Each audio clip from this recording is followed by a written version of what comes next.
Good evening. I am not Louise Lenigan. I am, though, David Olin. I'm the interim associate provost and dean for academic affairs here at the Graduate Center, and want to welcome you all here. This evening's Lloyd and Constance Old lecture series on music in the 21st century has gratifyingly become an annual event at the Graduate Center, bringing some of the most provocative musical thinkers and musicians to the stage here at Elevash Hall. As many of you know, we're a graduate school of arts and sciences, a center for applied and theoretical research, and a platform for performance, conversation, and public debate. As a community of students and scholars committed to the idea that learning is a public good, we regularly offer programs and conferences featuring a range of scholars and artists addressing some of today's most pressing issues. And we are the principal doctorate granting institution of the City University and offer more than 30 doctoral degrees from anthropology to urban education and are the home of some 30 research centers. The Brooks Center is one of those centers, and I'm proud to say an active and visible contributor to the intellectual and musical life of the Graduate Center in the city. Through their many projects like this one, they're a major contributor to the world of music scholarship. So welcome, and it's now my pleasure to present Barbara Dobbs-McKenzie, the director of the Brooks Center.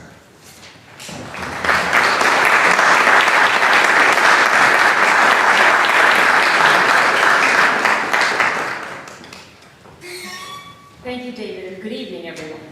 As David mentioned, my name is Barbara Dobbs-McKenzie, and I'm director of the Barry S. Brooks Center for Music Research and Documentation.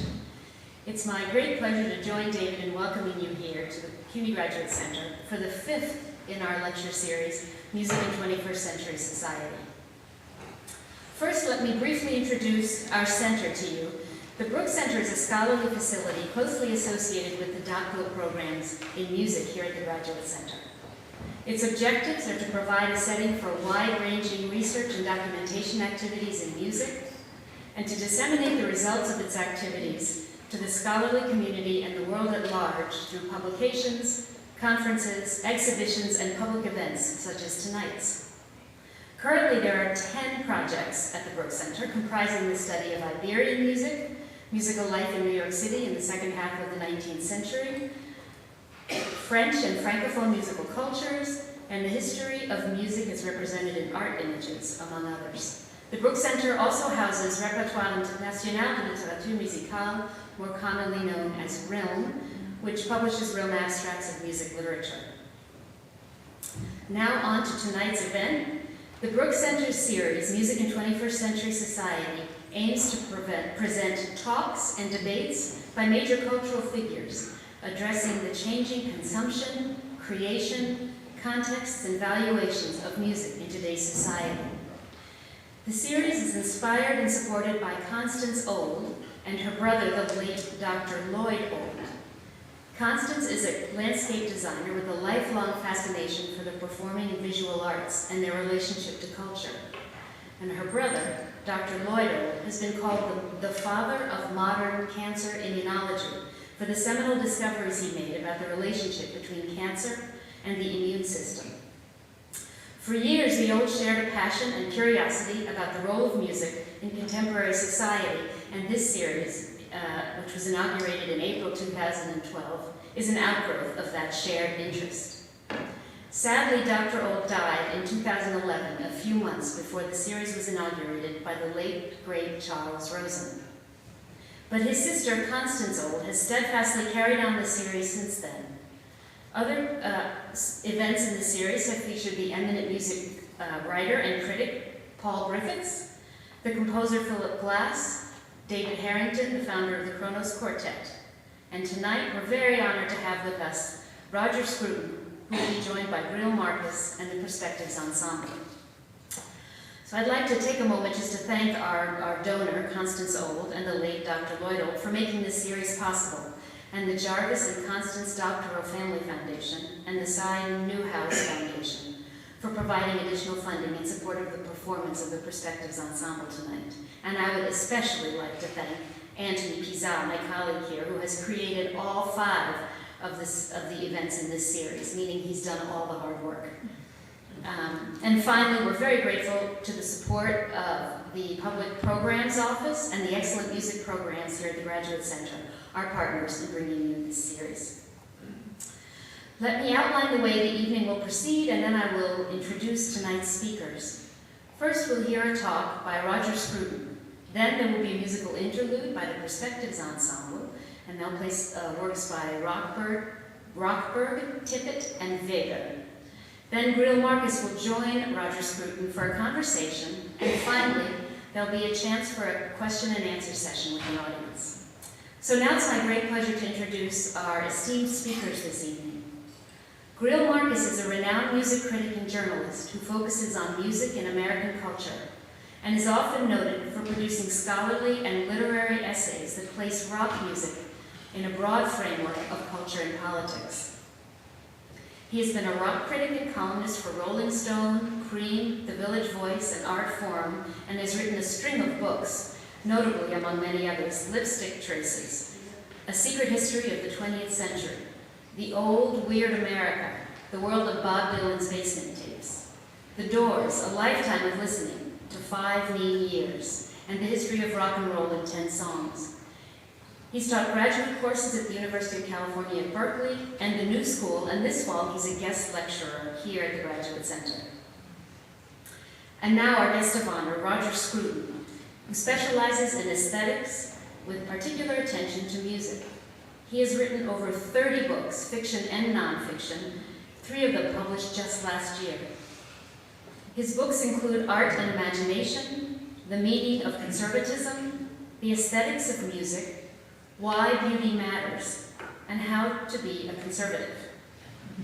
Scruton has also written 2 novels and a number of general textbooks on philosophy and culture, and he has composed 2 operas.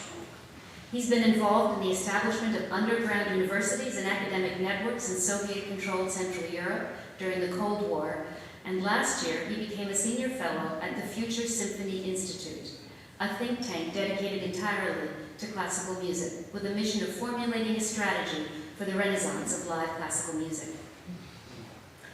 Taking a cue from T.S. Eliot's famous line, Roger Scruton will talk to us tonight about walking among noise, tonality, atonality, and where do we go from here, in which he will discuss the exceptional role of beauty, art, and music in our everyday experience. And now, without further ado, please join me in welcoming Roger Scruton.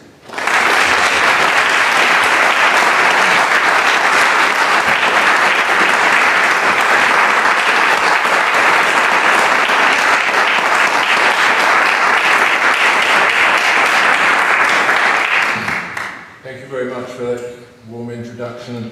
I'm very grateful to the Brooks Center for inviting me for arranging this event, and of course to the Lloyd Olds and Constance Old as the donors who have made this possible and thought through this kind of event, and clearly represent the kind of old-fashioned musicality of New York, which has had such a wide-ranging impact on our civilization, and I still obviously will do for years to come.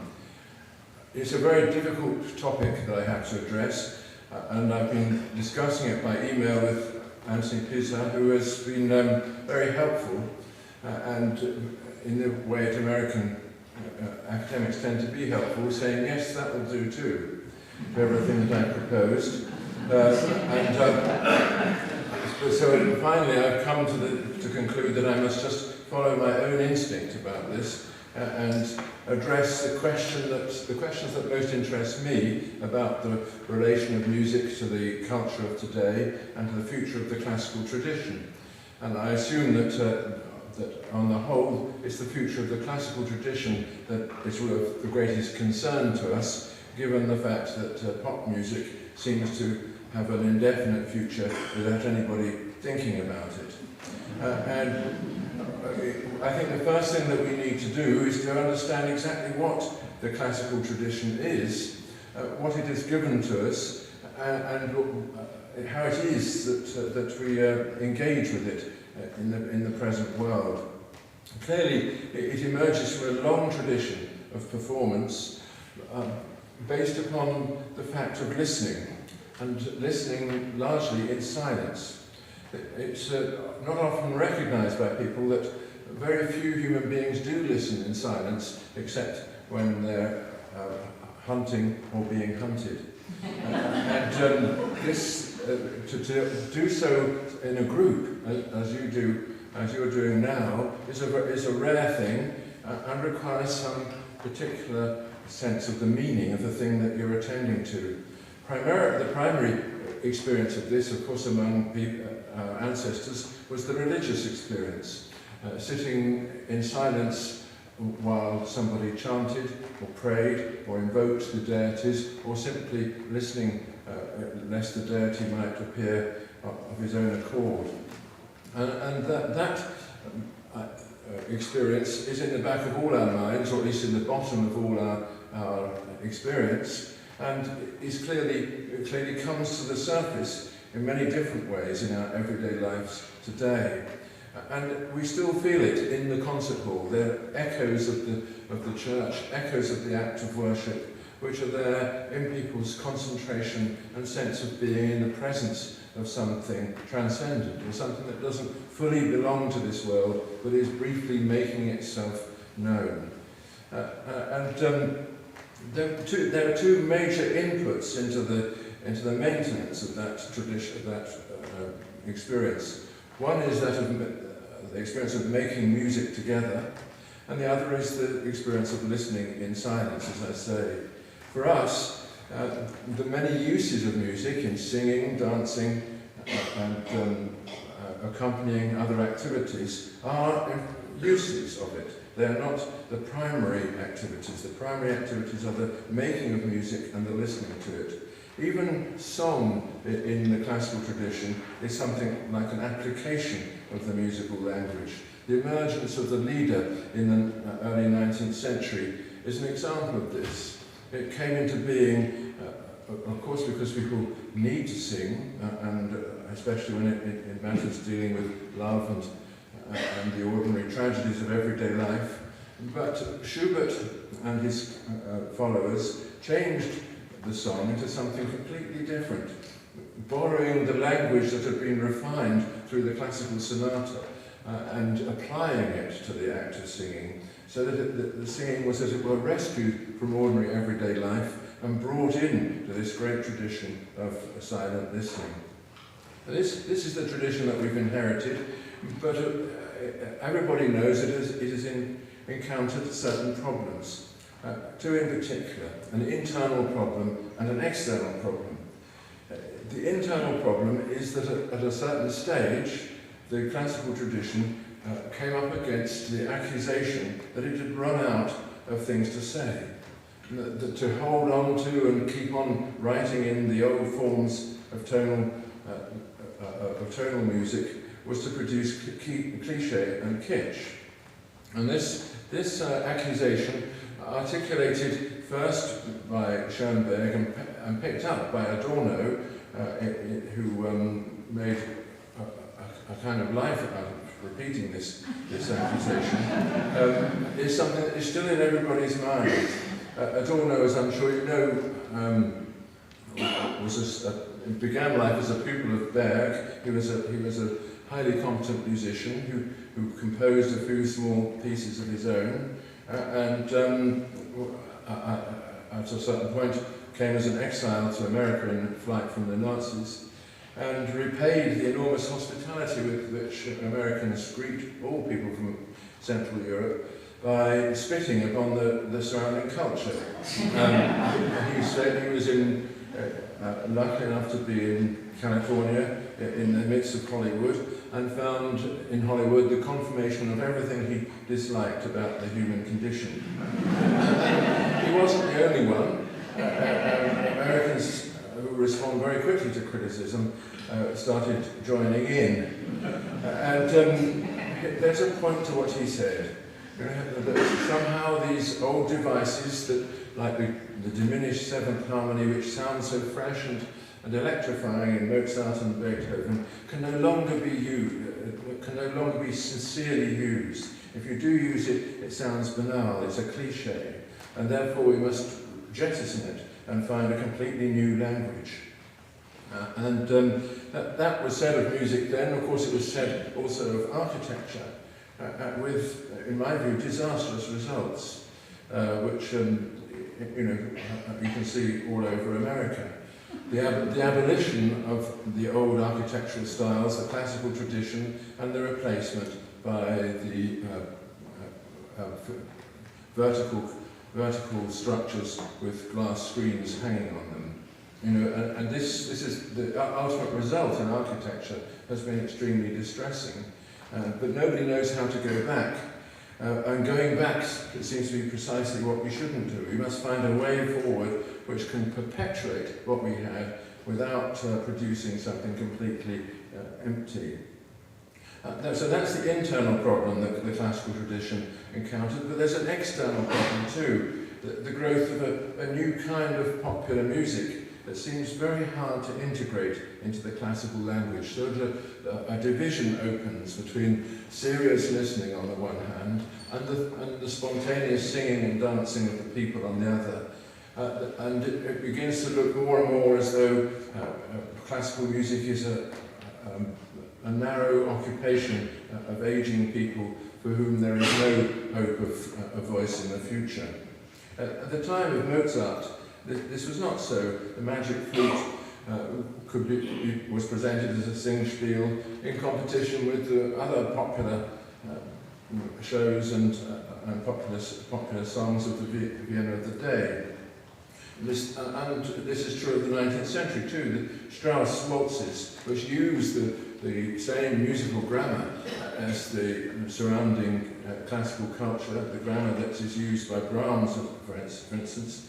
Those waltzes have a melodic and rhythmic continuity with music in the classical tradition, and were entirely popular and indeed the heart of popular music. They did, however, become overgrown with a kind of fungus of schmaltz at a certain point. And that is one of the things that Schoenberg was in rebellion against. Something you can see in Rosenkavalier. Many people feel that great opera, that it's on the edge. It just needs to be pushed a little bit in the direction in which it's going, and it will fall down the sink of kitsch. But it somehow rescues itself, and how is that possible? Well, okay, the popular music of the 20th century took off in a new way with jazz, and there were efforts by serious composers to incorporate jazz into their language. Obviously, Ravel's G major piano concerto, the music of Gershwin, especially Rhapsody in Blue, Stravinsky's piano concerto, much underrated work. These absorbed jazz, not only as a rhythmical system, but also absorbed some of the harmonic discoveries that the jazz musicians made, but without absorbing the jazz grammar, which is an improvisational grammar that leads you into set progressions which can be repeated again and again. And that was just the kind of thing that Adorno hated most. But nevertheless, while it existed, the jazz tradition was enticing to the classical composer. But after rock, pop music went in a direction all of its own. It's not even clear that it's listened to by the most of its adepts. It's more heard or even overheard. It's always in the ear, perhaps never even turned off. This morning I had the experience of waiting for a train at the beautiful station at Saratoga Springs, but I had to absent myself from the station as far as I could without missing the train because of the endlessly repeated, banal and second-rate pop music that was being blasted over the surrounding countryside. This, the thought of of Amtrak, or whoever was responsible, being that nobody could possibly survive the sheer horror of the silence that would greet them otherwise. I have to say that it was with a great relief that I heard in the distance that extraordinary sound of the American train siren, that kind of two augmented force pushed together. It's the most beautiful sound once you've heard it. Okay, so all this pop The threat from pop music is a great one because it is changing the changing the human ear. What do we do about it? Well, I want to just focus a bit on the classical tradition and ask what it is that tonality is and what it brought to us. Tonality, I think, for the musicians in the room, doesn't need much of an explanation. It's a system, the musical system that depends upon identifying privileged tones, like the tonic, the dominant, the leading note, which have a constant dramatic potential. Around them is built the diatonic scale, and the harmonies that seem to be implicit in the diatonic scale, and also in the overtones of the natural notes. Those harmonies being essentially triadic, and which can be built up in various ways according to the tradition that we've inherited. Now, the important thing about that tradition is that it contains many discoveries. It's not a static thing. People discovered what you could do with it. They discovered that you could build up not just the triad in thirds, but you could add another third and build sevenths, and then go on to ninths and 11ths and then 13ths. And all these have a grammatical potential which you have to learn to use according to the melodic line that you can attach them to. And that process of discovery took place over a period of 700 years, led eventually, of course, to the chromatic organisation of Tristan and Isolde, but it's still an organisation of those same chords. Now, and it has produced instant understanding in the audience. At the same time, the modernists have attacked that audience, saying that it's not what instant understanding is precisely what's wrong. We've got to learn to hear in other ways. And as a result, experiment began to take over. Now, that's the thing that I really want to refer to. How should these experiments go? The first attempt, the Schoenberg attempt, was to jettison the grammar of tonal music altogether and invent another grammar, a permutational grammar based on the 12 tones of the 12 semitones of the octave, none of which would be privileged, so that you wouldn't have those special notes to which the music tends to come home, and so on. And my own view is that that has not really succeeded in gaining an audience. And at the same time, people educated in classical music tend to be very polite, because that's one of the great benefits that it gives. It's a moral discipline, sitting in silence while people do their own thing in front of you. And people have got into the habit of surviving those 15 minutes in the middle of the concert between the thing that they liked and the next thing that they liked. And every effort has been made, both by the audience and by the people who organise concerts, to give a voice to new music in that way. But it doesn't seem to have implanted that music in the soul of the listeners. To understand why this is so, I think we have to go back to the beginning and ask ourselves just what music is. Music is not a collection of sounds. Sounds are one thing, tones are another. But of course, in another sense, they're the same thing. If you just sound the notes of an ordinary triad in succession, and then the notes of the dominant seventh to it, you hear sounds one after another, but you also hear something else. You hear something that begins and goes to a climax and then turns off in another direction. I'm thinking, for instance, of the slow movement of Haydn's Surprise Symphony. Dum, dum, dum, dum, dum, dum, dum, dum, dum, dum, dum, dum. I forgot to ask for a piano, I'm sorry. But that's, okay, you hear in that a movement. It begins on C and goes up to G in regular steps, and then comes down the dominant seventh, the G chord with an F in it. And you hear it going up, coming down. You hear that the tension increases and then decreases, but it also, coming down that chord, it's created an expectation. It can't stop there. You're taken through by the music. You've been taken into a space of its own in which there are gravitational forces and fields of force even into which the music falls. This is something strange because the sounds that produce that are not in a space of their own, they're in this physical space. They occurred in the same space as me. But I am not in that space of the Haydn Symphony. You won't encounter me there, which is lucky because those fields of force completely determine what's going to happen. No human being could survive in the field of force of a symphonic movement.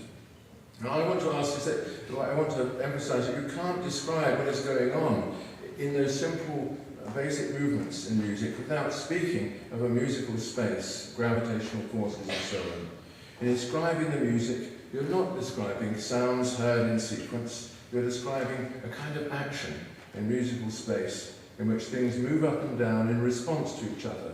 You know, the downward dominant seventh was an answer to the upward moving tonic chord, and so on. And so in describing pitch sounds as music, we're situating them in another order of events than the order of nature.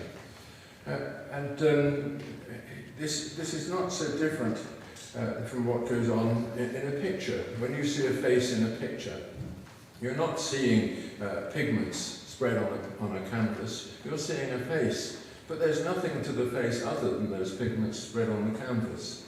If you didn't see the face, there'd be something that you've missed. And so nevertheless, it's not the same space in which you exist. Likewise, the space that we hear in music is not the space in which we exist. So, and in the world of sounds, we don't distinguish sound from noise. Noise is a sound like any other. But when it comes to music, as in speech too, we filter out noise. The cough that we hear in the concert hall is not part of the music. It may be difficult with some modern music to distinguish the coughs and splutters from the thing that you are attending to, but still they are not part of the music.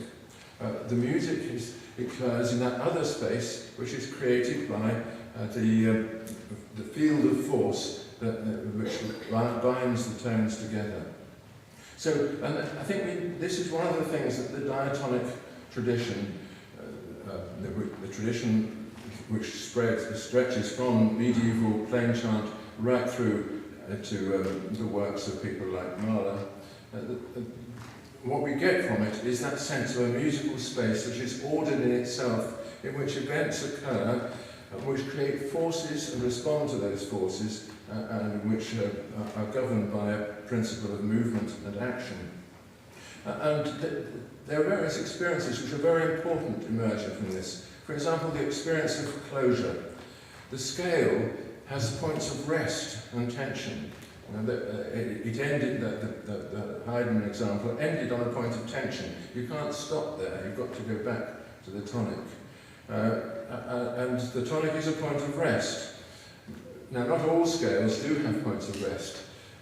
The whole tone scale, used very effectively by Debussy and others, does not have a point of rest. And at a certain point, composers thought, well, let's experiment with the whole tone scale, see if we can get away from some of these banal effects which are constantly taking us back to points that we want to escape from. And the use of the whole tone scale in modern music has been, on the whole, extremely successful. The modern ear is now used to it. You're all used to whole tone harmonies. All of you hear those whole tone harmonies, for instance, in Puccini's Madame Butterfly, and they sound absolutely right. They're stopping the music from having a point of rest. So it's always being pushed on, and the endless, hopeless passion of the girl is carried on by them. But so there are points of conclusion, and we can use scales which don't have them, but they still have definite points of tension within them. And harmonic progressions likewise. There are chords which are conclusions, and there are cadences. Cadences produced just by melodically, as in plain chant. These are very important experiences for us because they give us a sense that we're moving with the music, we're moving to a point of rest, and now it's going in a new direction. And that keeps our attention focused, but also gives us a sense that something is developing, just as it might in a drama, something that demands our attention and our sympathy. There are boundaries in music too, in the tonal music. Melodies have a beginning and an end. They reach into the silence too. Just to remind you of something you all know, a melody can go on moving even though there's no sound at all. And just think of the theme of the last movement of Beethoven's Eroica. Bom, bom, bom, bom. It goes on like that. Most of that is silence. But having begun, it carries on through that silence. That's a very strange thing. You know, that the musical movement, once the boundary is established, the beginning, it will keep going until someone has said stop. But it's only the composer who's allowed to say stop. So moving through silence is the most extraordinary phenomenon in music. And of course, the great composers use silence to powerful effect. People like Mahler in particular. So, and musical space in our tradition is a very strange space. It doesn't go on forever. It's not infinite in each direction. It's folded over at the octave to start again. So it's a finite space of 12 semitones, which goes on repeating itself. And we depend upon that in our understanding of music. We understand things as repeated at different levels, but remaining nevertheless the same. And that has a lot to do with the fact that we, human beings, have different pitched voices. Men and women are pitched differently. There's the bass and the tenor among men, the alto and the soprano among women. We can sing together in unison, and of course in religious moments that's what we do. But we wouldn't understand that unison if it weren't for the fact of octave equivalence, the fact that the space of music repeats itself at each octave. We have a sense of the theme. The theme is something that emerges in classical music as the principal object of attention. It has boundaries. It begins, has a middle, has an end, and it's plastic. You can turn it upside down, you can reverse it, and so on. You all are familiar, obviously, with the brilliant example that Rachmaninoff gives in this Paganini Rhapsody of turning that simple tune upside down and producing one of those heart-stopping bits of questionable Russian emotion out of an old-fashioned violin practice piece. So that ability to use material in this plastic way is something which seems to depend to a great extent on the tonal tradition, because we can hear it.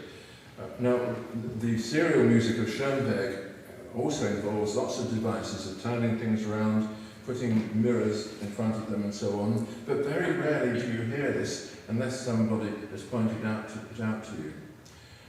Again, in our classical tradition, because of this organised musical space, we make a big distinction of great importance between notes that sound at the same time and notes that form a chord.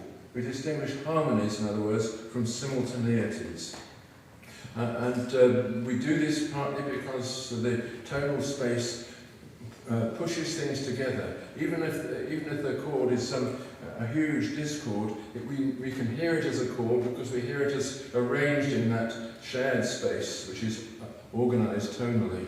At the beginning of the Rite of Spring, you hear all kinds of melodic fragments, beautifully displayed in musical space, but with sounding simultaneously, with hardly any chords.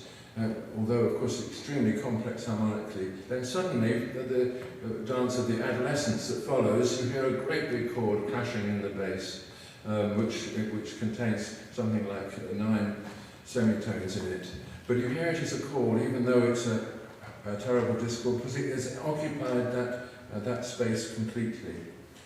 In much modern music, you don't hear chords, harmonies, you hear simultaneities, and often this is deliberate.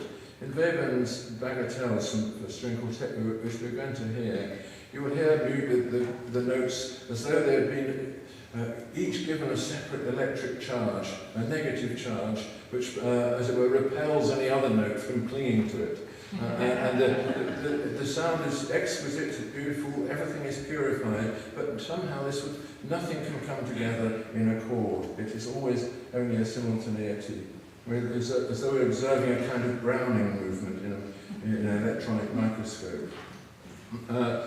By contrast, there are obviously serial composers who are so wedded to the classical musical space that they produce harmonies nevertheless, despite the syntax that they're using. The obvious example being Berg's violin concerto, in which all the parts move according to fairly traditional voice reading, even though they're organised by a serial grammar. But the final thing is that, of course, maybe grammar is the wrong word, but we do have a sense of the syntax of classical tonal music, which is deeply important to us and immediately recognisable. We can all recognise in a piece of tonal music when there's been a wrong note. And this wrong note phenomenon is very strange. It's not as though we could describe why it's a wrong note. It's a wrong note because it sounds wrong, and its being wrong has a lot to do with things that have been sounding right down the centuries, but why they sound right is extremely hard to explain. There's a kind of phenomenology here of rightness and wrongness, which is instilled in the musical ear. Okay, so all these things they're not just arbitrary byproducts of the tonal language. Those are the things that have made classical music the interesting thing that it is. Those features are organised by the composer in order to draw our attention in to a form of movement in which we can participate, but merely by listening. So these features are what we hear, and also how we understand what we hear. The question raised by Schoenberg and Adorno is whether those features, which are so central to our listening culture, can be reproduced without tonality or some near equivalent. Of course, one of the problems that preoccupied Adorno was that, as he saw it, the tonal idiom had survived only in a degenerate version in jazz. The ordinary listener, challenged by the avant-garde, is presented with an alternative, and one which it is in fact now impolitic to criticise, namely popular music, which has both adhered to tonality and also developed in directions that had no precedent in the concert hall. Now here we're up against something huge. Obviously pop music is something which all our students are immersed in, not all of them, but the majority of them are, and are often very resistant to any attempt to criticise it or to put it in the context, the social, moral and political context that one feels it ought to be put in. How to criticise it is one of the questions that my colleagues in musicology are nonplussed by. How do you begin to criticise pop music? I won't go into that now, but I think there are things that can be said. You know, it is possible to say that if a singer has a song which remains on one note for 12 bars, then goes up a fourth and stays for 12 bars there and then comes back again, that isn't a great exercise of musical imagination. But that's Lady Gaga's Poker Face, and also Oolah by the Kooks. So you can say quite a lot about it. We've got to be awfully careful, as you know. The point is that it's having a huge impact on the music, on the ear of young people, and those ears that young people have are the ears on which the future of classical music depends. So how do you rescue music? You have to rescue those ears. You have to bring young people back into the kind of tradition that I've been describing.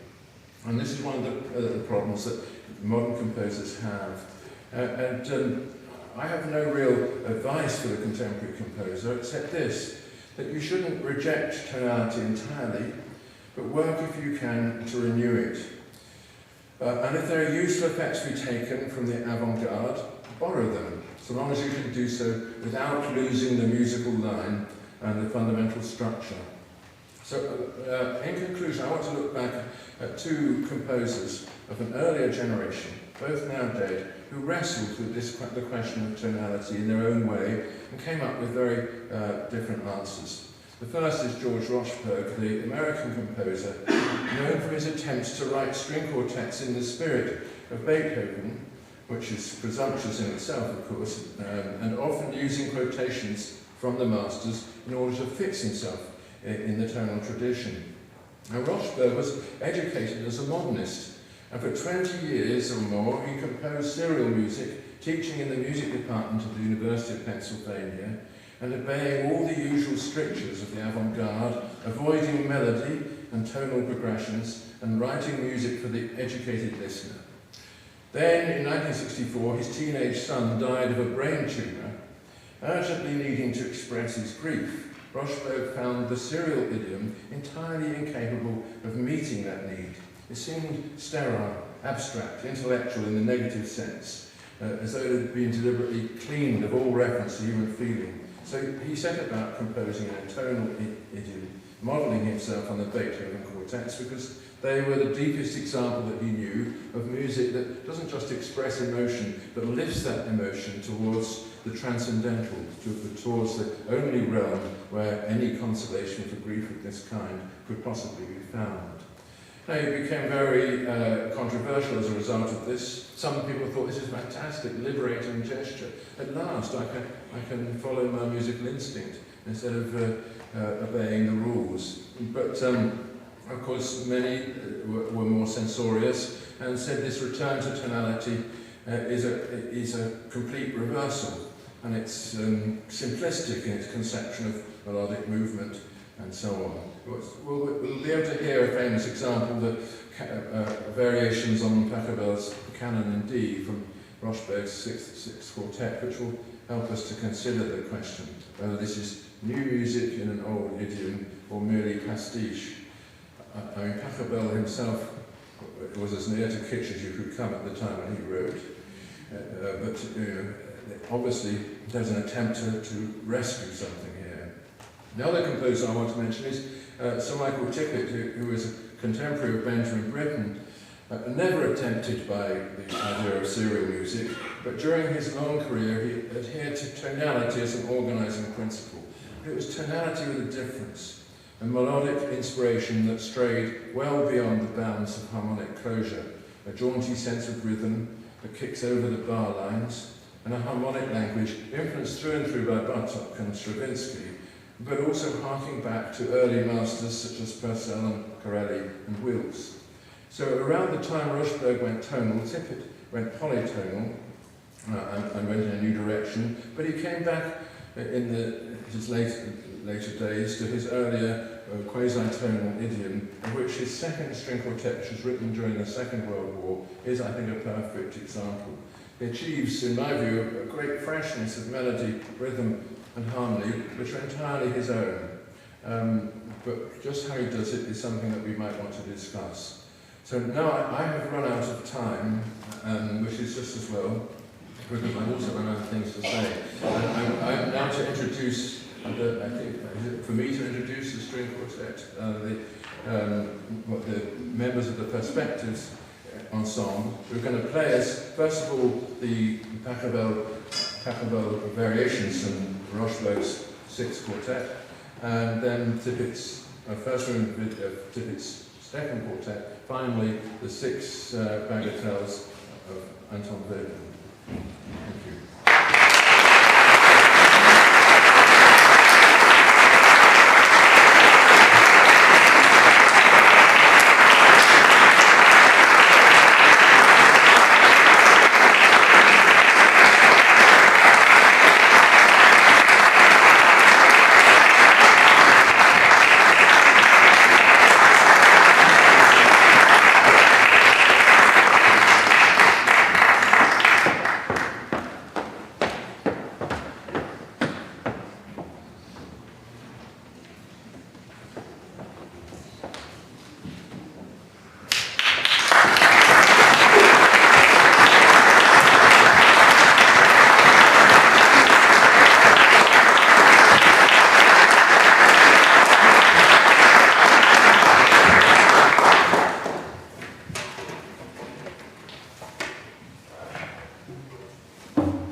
take it we're not supposed to lift these up.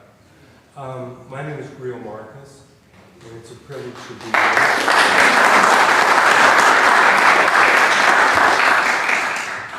I want to say that we very deeply regret that the sponsor of this event, Constance Old, was not able to be here tonight.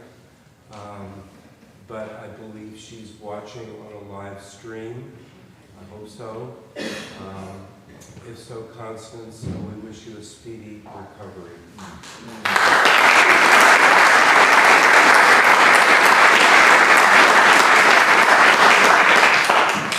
So I want to start with a few quotations, and one is an old favorite of mine.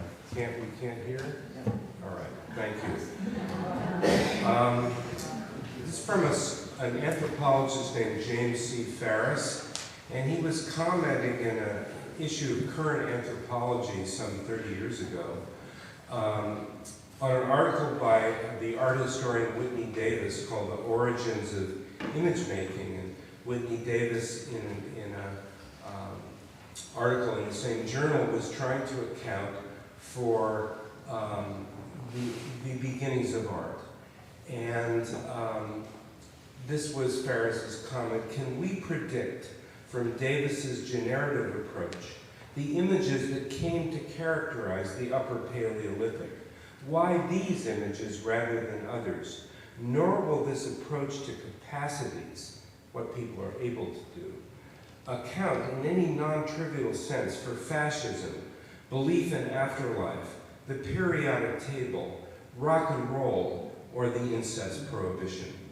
Now, I like the idea that rock and roll is a fundamental element of what it means to be human. At least that seems to be the argument that James C. Ferris is making with a great deal of delight, I think.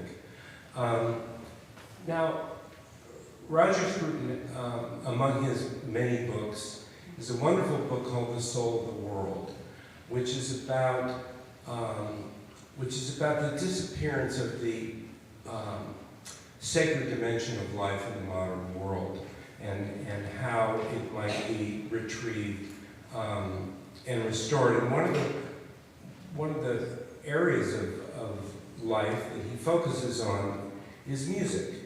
And he has a number of things to say about music that, to me, apply to all music.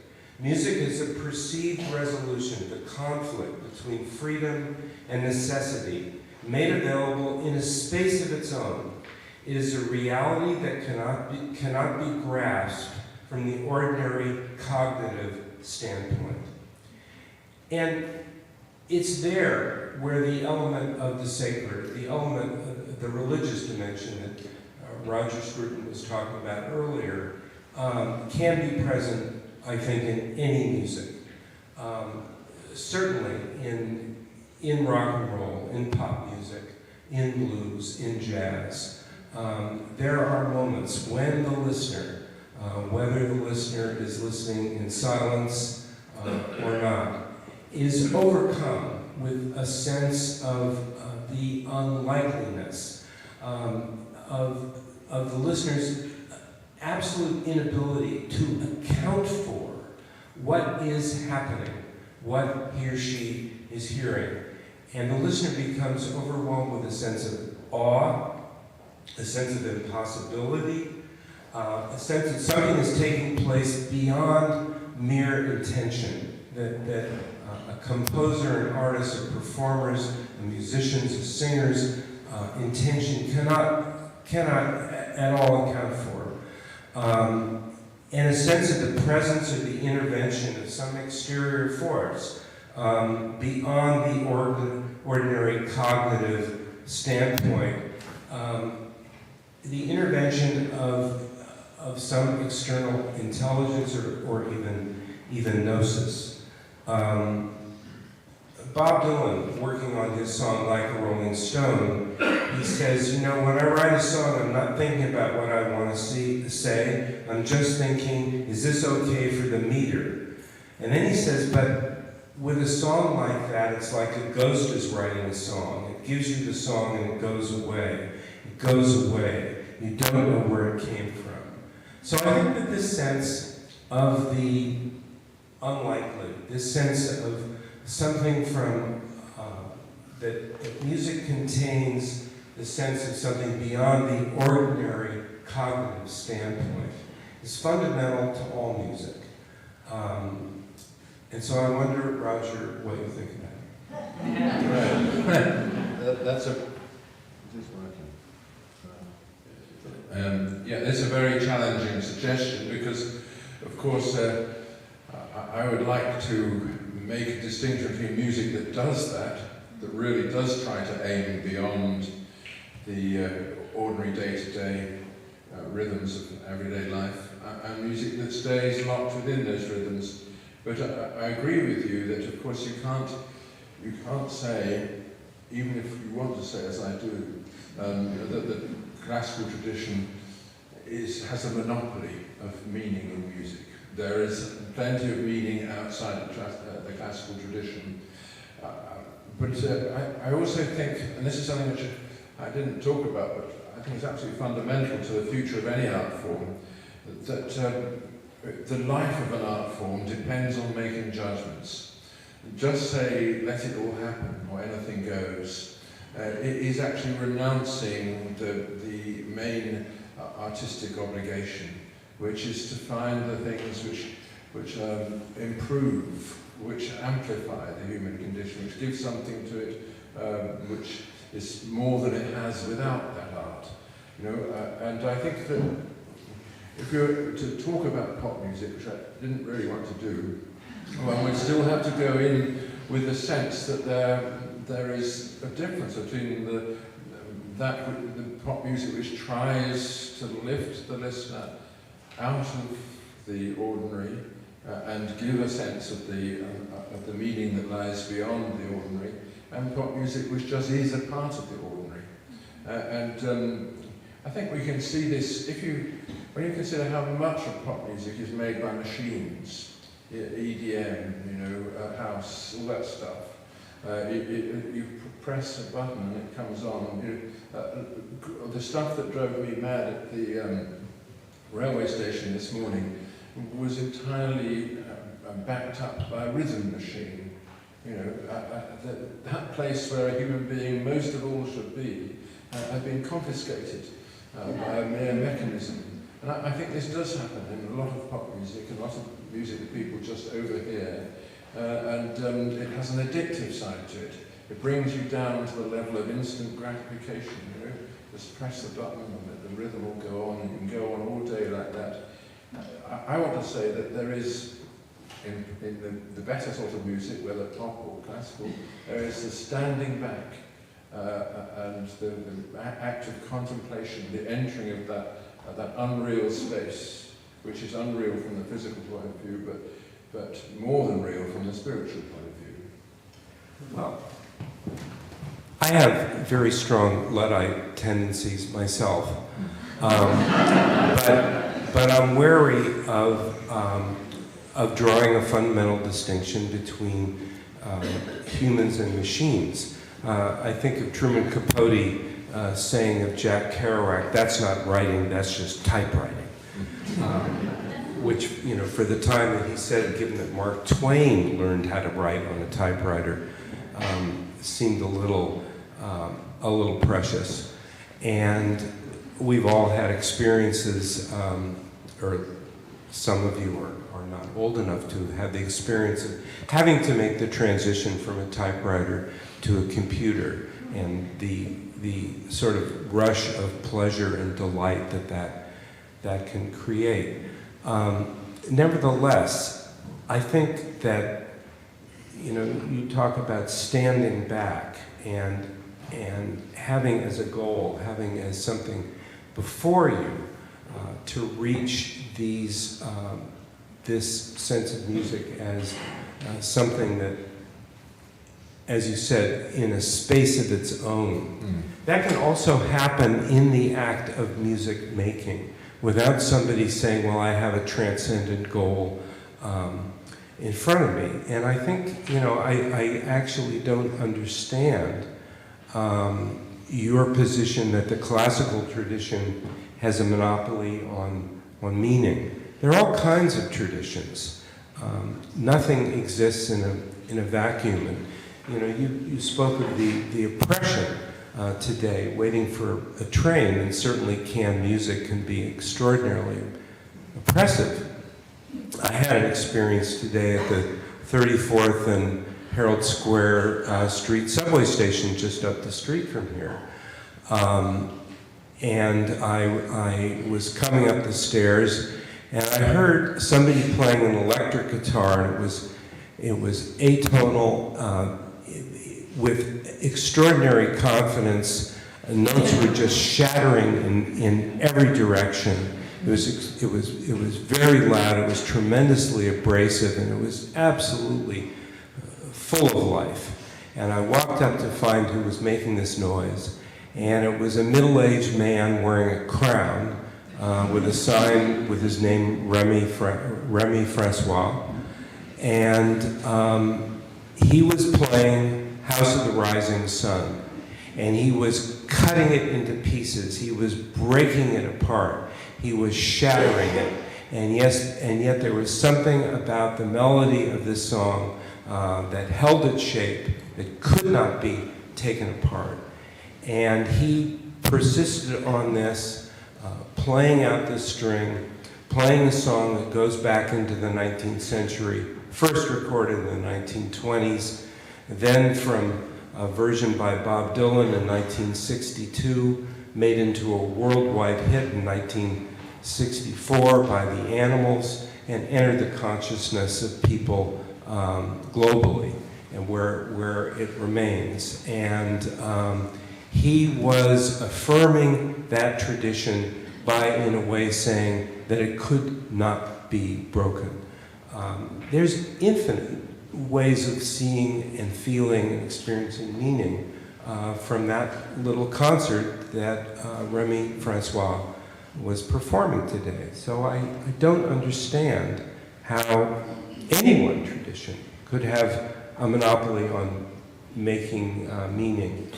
Well, I certainly didn't want to say that any one tradition does. I think, let me be strictly honest. I think that the classical tradition, as I understand it, is the greatest achievement of Western civilization.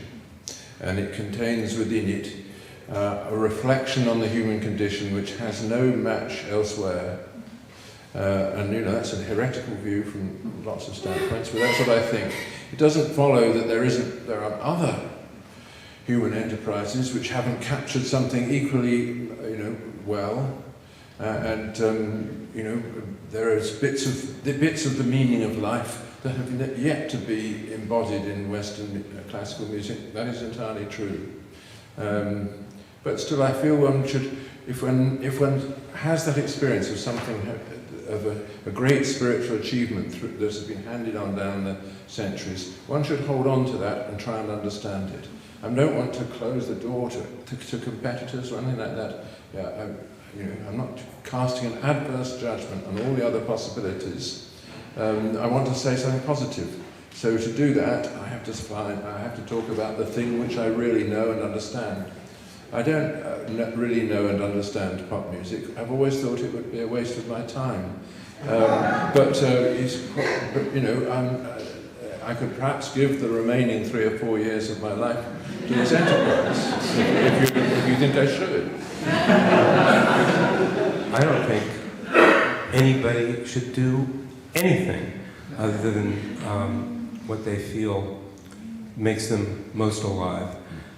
I'll just say that my sense of music is that at its highest, it shows us what we don't know, that there are worlds that we have not even begun to glimpse.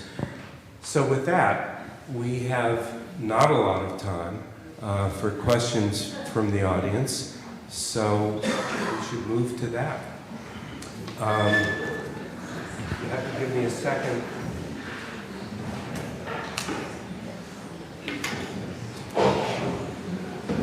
Put on glasses so I can actually call on somebody. Yes, please.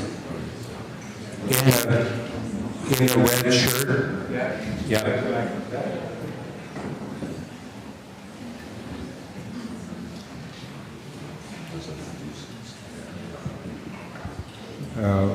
Is it on? Yeah. Well, I'm just grateful to both of you for having talked about these things, which I think are very relevant. And I'm a musicologist, and I have a very great passion for classical music, and I love several forms of popular music as well. But I think that the way I like to imagine this discussion is probably the sense that the diversity of experience should be preserved. And of course, regardless of whether one thinks that one is better than the other or make any kind of special judgment, there is no question that I think Quartet by Beethoven is very different from a great song by Bob Dylan. They may be very relevant in their respective fields, but the kind of, let's say, insight or experience that listening to a Beethoven quartet gives is very, very distinct from the song by Bob Dylan. Whether one say that the Bob Dylan is a masterpiece of popular music and Beethoven is a masterpiece of classical music. And I think one of the problems of today's society in many ways is an attempt to make some experiences look or feel like another one. And I think this is a very misleading behavior and proposal. Because, for example, I'm saying this because maybe in a related subject, I read some weeks ago that the Oregon Shakespeare Festival, for example, has commissioned 36 writers to translate into modern English Shakespeare's plays. And I think, why? What's the purpose for the Oregon Shakespeare Festival to do that? Why not to preserve Shakespeare as it is? And if someone wants to write a parody of the play, so that you have a different work of art, then you can choose to experience that different work of art in your own terms, and the own terms of that particular piece, that's all fine. And then someone who was criticizing the criticism that were leveled at the Oregon Shakespeare Festival said, well, so if those are not translated to modern language, what should I do? Or at the place, each time I'm going to go and see it, I said, yes, that's what you do. Because experiencing actually a play by Shakespeare requires a different kind of mental proposal. The same thing in terms of the popular and the classical. I don't think that is a really appreciate your talk, but I don't know that there's a question there, and there's someone here waiting. Excuse me. Did you want to ask a question? Thank you. My name is Nancy Shear. I've been involved in the musical community professionally for 52 years. I knew Rochberg, I knew Tippett, I knew a man who knew Brahms. I'm very troubled by some things that were stated during your lecture. Consistently, you stated as fact your opinions.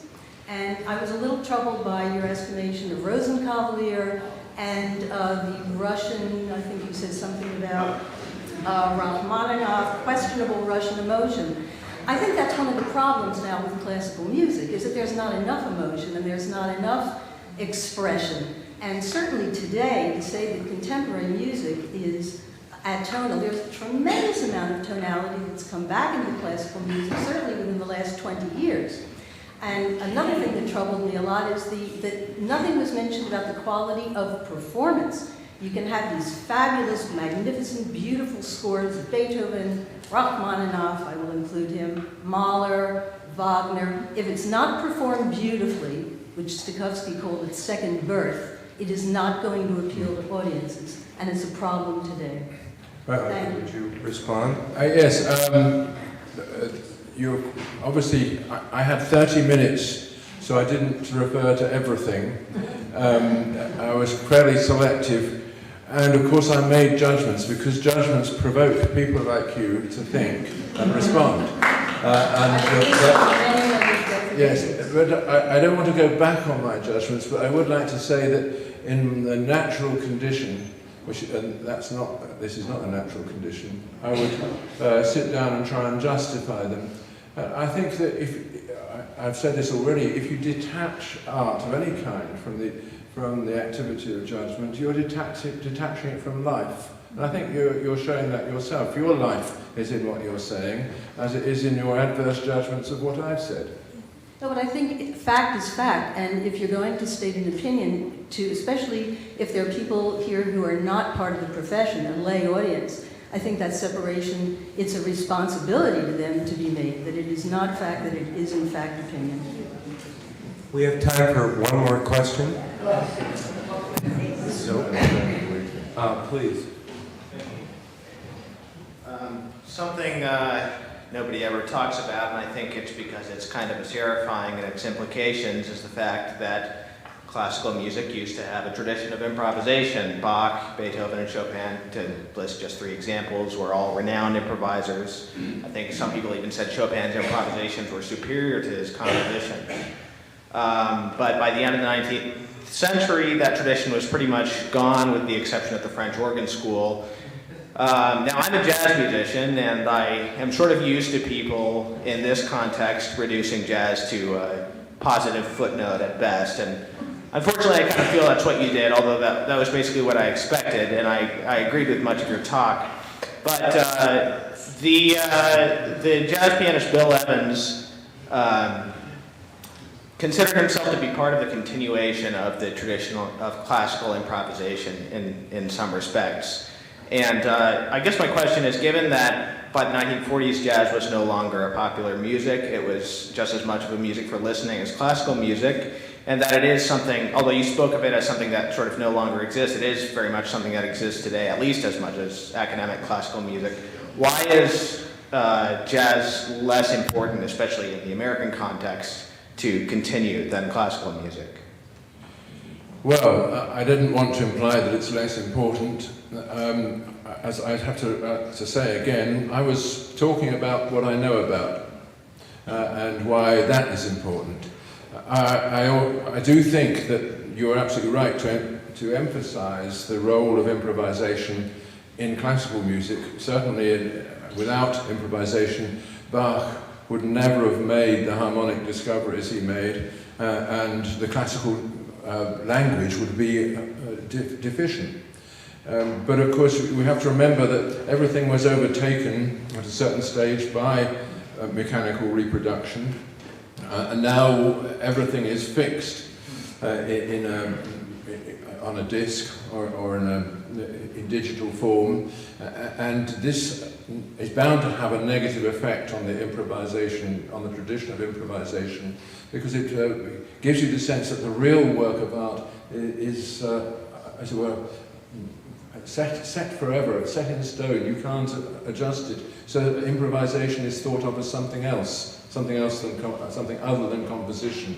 Now, in the early days of jazz, so someone like Thelonious Monk, did many versions of Round Midnight, some of which are better than others, and there is the classic version on the piano where you were saying that is really what he meant, and that's an art form that can't be repeated really in the classical concert hall, for the reason that the musicians in the concert hall are thinking of which recording eventually, which will be judged in relation to other recordings of this work.